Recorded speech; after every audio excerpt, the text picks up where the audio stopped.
Bonjour, je m'appelle Pascal Henry, nous sommes le 25 avril 2014 et je vous présente ma deuxième vidéo.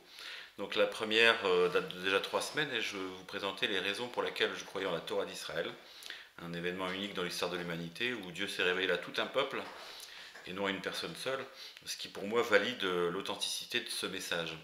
Alors c'est très bien, j'ai donc compris que Dieu s'est révélé aux Juifs, qu'il les a entre guillemets mis à part pour leur confier une mission particulière.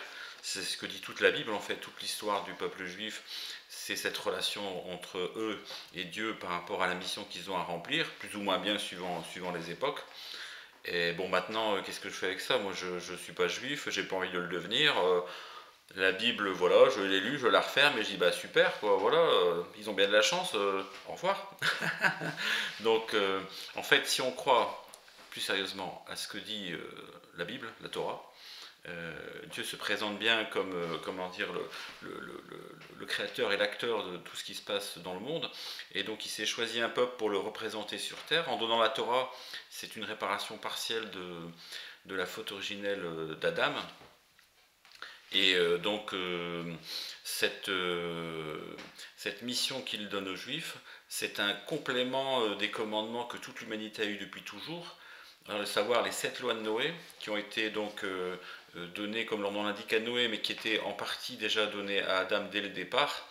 Hein, donc toute l'humanité avait déjà ces 7 lois. Le peuple juif au Mont Sinaï a reçu des commandements complémentaires, donc ils font un total de 613, pour donc accomplir la mission qui est celle de toute l'humanité, mais guidée par le peuple juif, qui est de révéler Dieu dans ce monde, et en cela d'accélérer la délivrance finale, de la susciter en fait. Hein.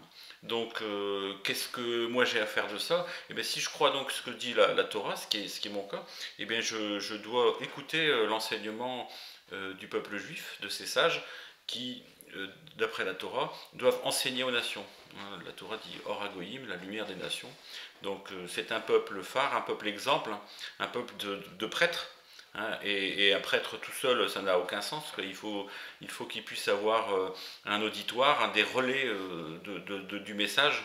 Du message de la Torah doit se répandre dans le peuple juif, mais ensuite, hein, donc dans le peuple juif, on a donc des Cohen et des Ben Israël, on va dire simples.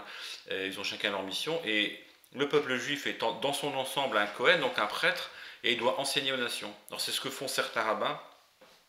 Malheureusement pas encore assez, mais en tout cas on en est au début. Disons que depuis qu'Israël est retourné sur sa terre, ils ont les moyens de diffuser le message qui est le leur, qu'ils doivent faire depuis le don de la Torah au Mont Sinaï.